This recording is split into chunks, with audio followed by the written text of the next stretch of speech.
आज हम लोग पढ़ेंगे रेनफोर्समेंट एंड पनिशमेंट में डिफरेंस पढ़ना है, यानी difference between reinforcement and punishment, यानी पुनर्बलन और दंड में अंतर पढ़ना है।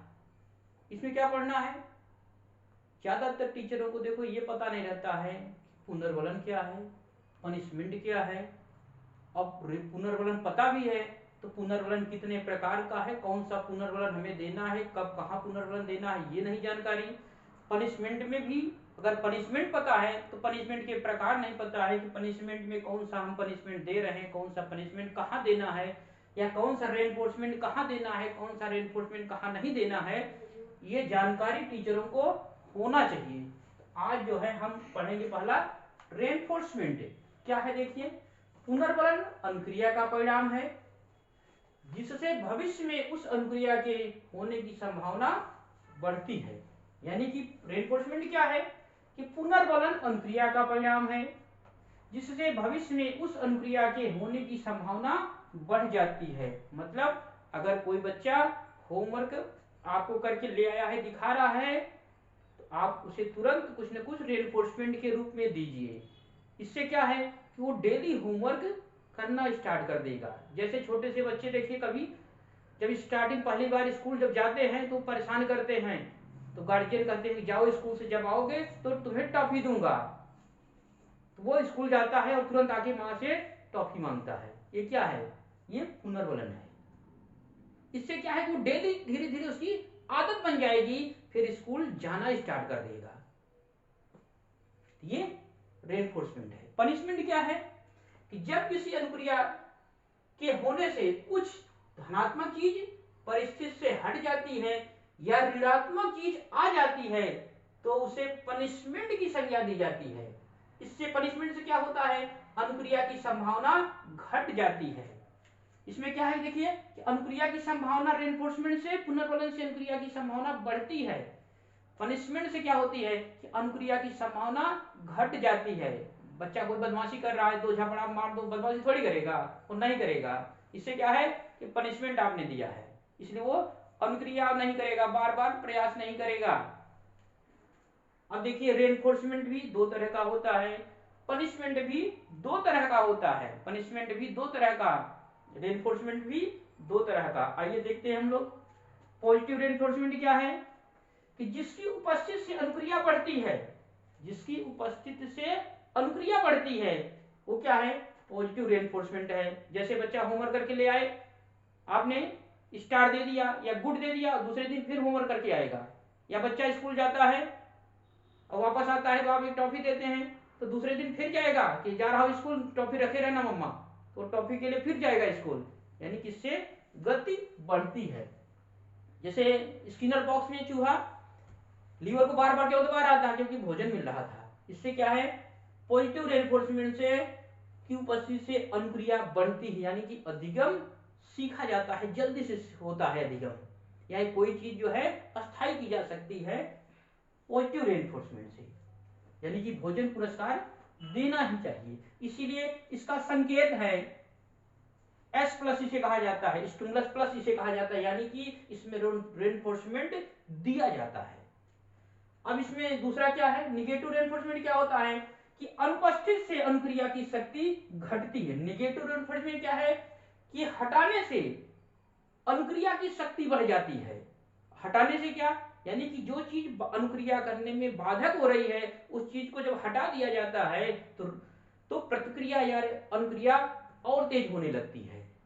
जैसे मान लीजिए कोई बच्चा खाना नहीं खा रहा है, मम्मी लेकर के बैठी हैं कि खाना खाओ खाना खाओ, बच्चा देख रहा है किसी कुत्ते को डर देख रहा है या किसी को डर के मारे जो है मुंह मत करके बैठा है, खाना नहीं खा रहा है, तो गार्जियन समझ जाते हैं कि किसी को देख करके डरता है, तो कह देते हैं कि भैया तो आप साइड में हट जाओ तो बच्चा थोड़ा सा खाना खा ले। यानी कि वहां पे उस चीज को हटाने का प्रयास किया जाता है जो अनुक्रिया में बाधक बन रहा था।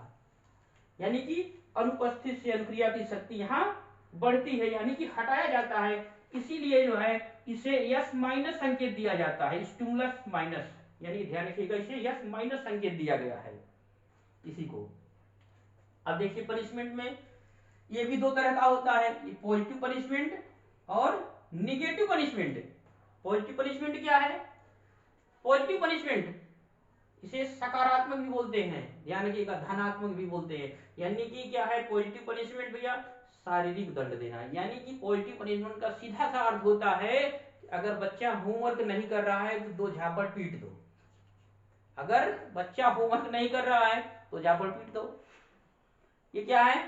पॉजिटिव पनिशमेंट है, यानी ये शारीरिक रूप से दिया जा रहा है। ध्यान रखिएगा, यहां भी दिया जा रहा था, यहां भी दिया जाता है पुरस्कार के रूप में, स्टार के रूप में, प्रशंसा के रूप में, पॉजिटिव रिइंफोर्समेंट में। यहां भी पॉजिटिव पनिशमेंट में भी दिया ही जा रहा है, मतलब एक झापड़ पीट दो, होमवर्क नहीं कर रहा है पीट दो, नहीं पढ़ रहा है पीट दो। ये क्या है? शारीरिक दंड। जैसे बार बार जो है कोई बाइक से जा रहा है, जेब्रा क्रॉसिंग क्रॉस कर रहा है,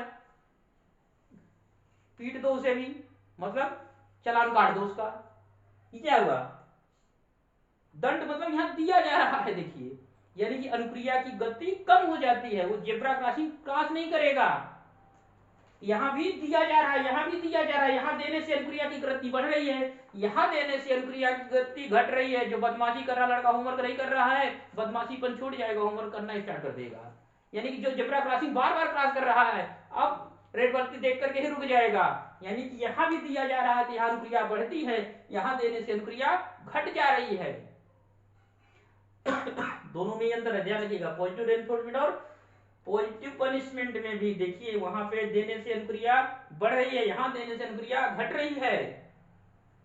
अब देखिए नेगेटिव रेनफोर्समेंट में क्या है, नकारात्मक भी बोलते हैं, ऋणात्मक भी पनिशमेंट बोलते हैं। इसमें सुखद प्रेरक हटा लिया जाता है। यहां भी देखिए हटाने का काम किया जा रहा है, यहां भी तो हटाया जा रहा है। बच्चा डर रहा था, व्यक्ति कहते नहीं भैया तुम हटो, साउंड तेज है, पढ़ने मन नहीं रहे, साउंड वाले डीजे वाले बंद करो भाई, पढ़ना है। यहां भी जो है हटाया जा रहा है, यहां भी तो हटाया जा रहा है, बस अंतर दोनों में है। देखिए क्या है इसमें, कर्मचारी लेट आ रहा है स्कूल में, कॉलेज में अगर कर्मचारी लेट आ रहा है, उसका पेमेंट काट दो आप, ऑटोमेटिक सही हो जाएगा। बच्चा होमवर्क नहीं कर रहा है, टीवी बता दो, होमवर्क नहीं करो टीवी बंद कर देंगे। बच्चे को सीधा सा निर्देश दो, भैया कि अगर होमवर्क तुम नहीं करोगे तो हम टीवी बंद कर देंगे। तो देखिए क्या है, यहां भी वही चीज है, यानी कि निगेटिव पनिशमेंट में, पॉजिटिव पनिशमेंट में, दोनों में अंतर है। यहां भी यही अंतर है। कभी कभी एग्जाम बच्चों को कंफ्यूजन हो जाता है, या टीचरों को भी कंफ्यूजन हो जाता है कि पनिशमेंट का कहां प्रयोग करना है और निगेटिव रेनफोर्समेंट का प्रयोग कहां करना है। ये अंतर समझ लीजिए, यानी कि पढ़ना क्या हम लोगों को, निगेटिव रेनफोर्समेंट और पनिशमेंट, इन दोनों में अंतर क्लियर करना है कि निगेटिव रेनफोर्समेंट क्या होता है और पनिशमेंट क्या होता है।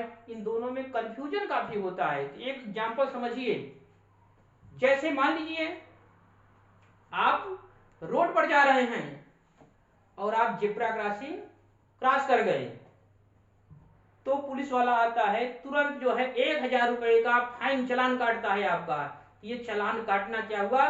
पनिशमेंट हुआ। अब निगेटिव रेनफोर्समेंट क्या है, इसी उदाहरण पर समझिए। मान लीजिए अब दूसरे तीसरे दिन फिर आप पहुंच गए, दूसरे दिन मान लीजिए या तो तीसरे दिन आप फिर उसी जेब्रा क्रॉसिंग पहुंचे, रेड बत्ती को क्रॉस कर गए। अब पुलिस वाला फिर मिल गया, अब इस बार कहता है या तो आप अपना चालान जो है कैंसिल करा लो, या तो आप 10 दिन की ट्रेनिंग ड्राइविंग लाइसेंस की और सीख के आओ, ट्रेनिंग लेकर के आओ, ट्रेनिंग सेंटर पे जाओ। तो यानी कि अब यहां आप क्या करेंगे, आप अपना लाइसेंस तो कैंसिल कराएंगे नहीं, तो आप इस लाइसेंस को बचाने के लिए क्या करेंगे, 10 दिन की ट्रेनिंग पर सेंटर पे चले जाएंगे ट्रेनिंग लेने के लिए। तो ये आपका क्या हुआ, निगेटिव रेनफोर्समेंट इसी को बोलते हैं। समझ रहे हैं, इसी को निगेटिव रेनफोर्समेंट बोलते हैं। यानी कि आपका जब चालान पहली बार कटा तो पनिशमेंट था, जब आपके सामने ऑप्शन रखा गया कि आप तो या तो चालान आप कैंसिल करवा लो या तो 10 दिन की ट्रेनिंग ले लो आप, तो आप जब ट्रेनिंग पर गए यानी कि आप अपना लाइसेंस बचाने का प्रयास किए और ट्रेनिंग सेंटर पर ट्रेनिंग के लिए चले गए, तो ये ट्रेनिंग पर जाना आपका निगेटिव रेनफोर्समेंट कहलाता है। अच्छा एक चीज और ध्यान रखिएगा, कभी कभी ये स्टिमुलस कभी निगेटिव पनिशमेंट का भी काम कर जाते हैं, कभी पॉजिटिव का भी काम कर जाते हैं, कब कहाँ काम कर जाते हैं। एक उदाहरण और समझिए, जैसे मान लीजिए कोई छात्र क्लास में खूब शोर कर रहा है, खूब शोर हंगामा कर रहा है, टीचर आता है, उस क्लास में उस स्टूडेंट को खड़ा करता है और फिर उसके बाद कहता है कि तुम 2 दिन के लिए क्लास से बाहर चले जाओ, अब कॉलेज में मत आना ही तुम। तो ये क्या, उस छात्र के लिए ये पनिशमेंट का काम किया है, यानी कि ये पनिशमेंट है कि तुम अब कॉलेज में 2 दिन बाद ही आओगे, ये 2 दिन बाद आना अब उसके लिए ये पनिशमेंट है। जो छात्र क्लास में शांतिपूर्वक बैठे थे उनको रेनफोर्समेंट देने के लिए यही निगेटिव रेनफोर्समेंट का काम कर रहा है, यानी कि 2 दिन का के लिए तुम क्लास से बाहर जाना उस छात्र के लिए पनिशमेंट है यही। और यही स्टिमुलस 2 दिन के बाद कॉलेज से आना जो छात्र क्लास में बैठे हैं उनके लिए निगेटिव रेनफोर्समेंट का काम कर रहा है। मतलब वो डर के मारे कह रहे हैं, सोच रहे हैं कि यार नहीं जो है अब हमें शोर नहीं करना है। यानी कि स्टिमुलस कभी निगेटिव रेनफोर्समेंट भी बन सकते हैं, कभी निगेटिव पॉजिटिव भी बन सकते हैं, कभी कुछ भी बन सकते हैं। समय परिस्थितियों के हिसाब से आपके ऊपर समझना है कि कौन सा रेनफोर्समेंट कहाँ पे अप्लाई करना है, कहाँ पे नहीं करना है। उम्मीद है जानकारी पसंद आई होगी। धन्यवाद।